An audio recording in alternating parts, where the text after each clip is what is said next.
Hello and welcome, CSS families. My name is Karen Goldberg. I'm one of the first grade teachers here in the children's school, and on behalf of the entire faculty, I'd like to welcome you all.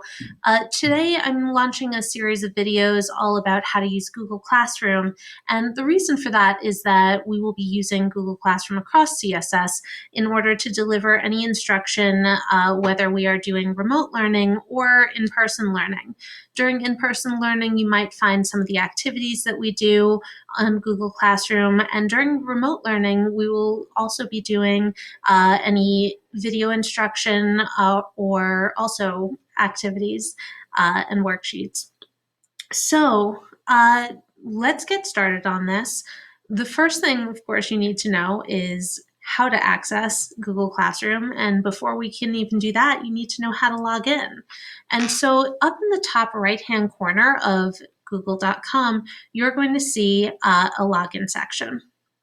Now, you must make sure you've got the right person set up.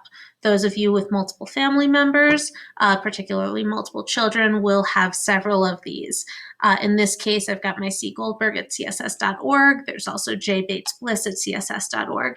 Today, we're going to be using the J. Bates Bliss at css.org because it's set up as a student account.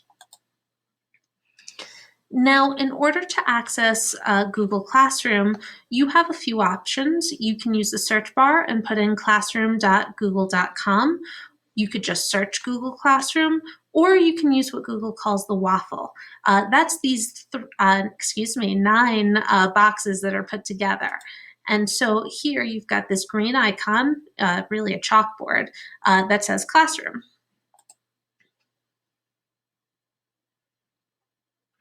Now, this student, J. Bates Bliss at CSS.org, has been invited to the CSS first grade class.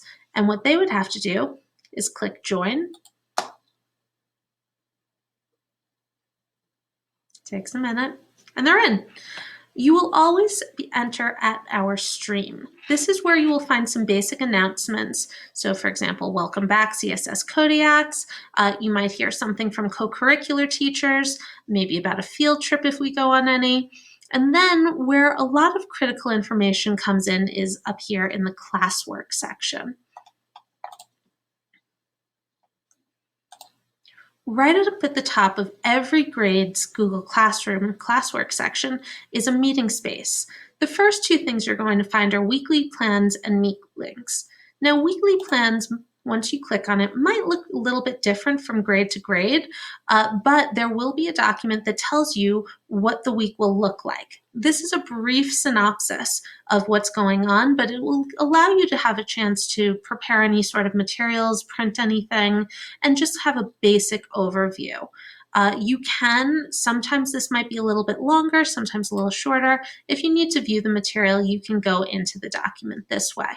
Once you are done looking, you just hit the back button. In order to close it, click right on weekly plans. Now, this part is very important because it tells you how to get to your teachers, the meet links. You click on meet links, and there are links for every teacher or pair of teachers your student will need to see. So as you can tell, we're still populating this Google Classroom, but on first grade, we have 2 teachers, so there are actually several links that you need. When there are activities such as morning circle or afternoon circle, where you will see both Mrs. Crow and myself, your children will have to click on this first grade class link. If they are going to a math lesson, Mrs. Crow is always the teacher who teaches math, so they would go to Mrs. Crow's link. The same would go for writing lessons. They would always go to my link. Now for creative dramatics, Mrs. O'Rear is going to put up her own link. Mrs. Gabler has a link, and so on and so forth. Then, all of our days of the week are organized by topic: Monday, Tuesday, Wednesday, and so on. Under these days, you will find your students' homeroom activities. Those would be those basic theme, writing, math, reading, and any social emotional learning that's done. The co-curriculars have their own section, which I'll get to in a moment. But what we want you to do is to explore a little bit. Take a look around your child's Google Classroom. and see what's up there. Over the course of this weekend, more and more information is going to be populated throughout, and you will be able to access an increasing amount. So that's really everything that I have for you today. But take a look at our next video. It's going to be all about how to find assignments. And then the third video is all about how to upload assignments. All three of these things are going to be very important for your child's first week of school, so make sure you take a look.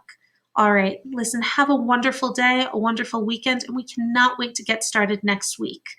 All right, take care. Bye-bye.